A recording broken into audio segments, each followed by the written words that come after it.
दोस्तों, जैसा कि आप सभी जानते हैं, अभी हाल ही में भारत और पाकिस्तान के बीच युद्ध जैसे हालात बन गए थे। दोनों देशों के बीच ये टकराव इतना ज्यादा जबरदस्त था कि इसने पाकिस्तान की बहुत सारी पोल खोल के रख दी। पाकिस्तान की बहुत सारी नापाक साजिशों का इस टकराव के बाद खुलासा हुआ है। पाकिस्तान की ही पोल इस टकराव ने नहीं खोली है, चाइना की भी पोल इस टकराव ने खोल दी है। जी हाँ, भारत और पाकिस्तान के बीच ये जो युद्ध हुआ है, इसमें चाइना की भी सारी पोल खुल चुकी है। ऑपरेशन सिंदूर लॉन्च होने के बाद से ही चाइना से लेकर पाकिस्तान तक सभी के सभी परेशान हैं। चीन हमेशा ही अपने हथियारों को लेकर चर्चा में रहता है। इस बार भी चीन अपने हथियारों को लेकर ही चर्चा में है, लेकिन इस बार चीन के हथियारों की तारीफ की चर्चा नहीं है। इस बार चीन के हथियारों की नाकामी की चर्चा है। चीन के हथियारों की पूरी दुनिया के सामने पोल खुल चुकी है। पाकिस्तान को जो चीन ने हथियार दिए थे, वो भारत के सामने पूरी तरीके से नाकाम साबित हुए हैं। चीन के हथियार भारत के एयर डिफेंस सिस्टम के सामने कुछ भी नहीं कर पाए हैं। पाकिस्तान ने अपनी तो थू कराई ही, अपने साथ जिनपिंग की भी पाकिस्तान ने पूरी दुनिया के सामने थू करा दी है। ये जो चाइना के हथियारों की पोल खुली है, ये ऐसे खुली है।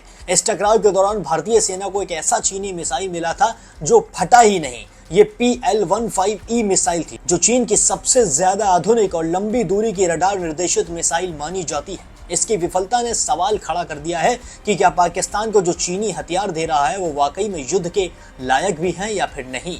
भारत द्वारा ये मिसाइल बरामद किए जाने की रिपोर्ट को लेकर जब चीनी सेना से प्रतिक्रिया मांगी गई, तो उसने जवाब देने से साफ साफ इनकार कर दिया। चीन ने चुप्पी साध ली है अपने हथियारों को लेकर। चीनी रक्षा मंत्रालय के प्रवक्ता झांग शियाओवांग ने केवल इतना कहा है कि ये मिसाइल सिर्फ और सिर्फ एक एक्सपोर्ट इक्विपमेंट है।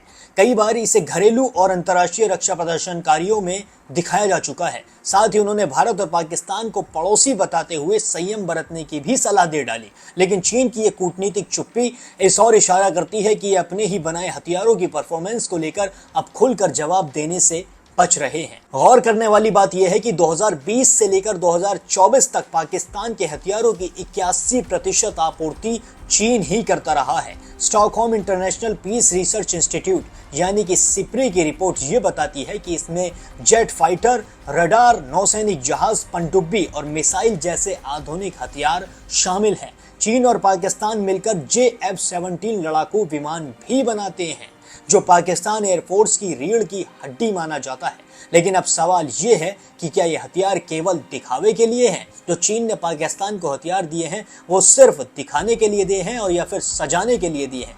क्योंकि ये कुछ कर तो पा नहीं रहे हैं। भारत के सामने ये हथियार ऐसे फुस हो गए जैसे कि ये बाजार में मिलने वाले पटाखे हैं। और चाइना हमेशा अपने हथियारों को लेकर बड़ा चढ़ा कर बातें करता है। चीन के हथियारों की पोल तो खुली ही खुली, बाकी पाकिस्तान की भी पूरी दुनिया के सामने थू हुई है। पाकिस्तानी प्रधानमंत्री शहबाज शरीफ ने साबित कर दिया है कि वो पूरी दुनिया के सामने अपनी तो इंटरनेशनल बेइज्जती करवाएंगे ही, साथ में वो चाइना की भी बेइज्जती करवाएंगे। क्योंकि खुद तो वो डूब ही रहे हैं, वो साथ में जिनपिंग को भी लेकर डूबना चाहते हैं और जिनपिंग भी उनके साथ मिलकर खूब आराम से अपनी बेइज्जती करा रहे हैं। अब आप ये बताएं कि आपको ये खबर कैसी लगी।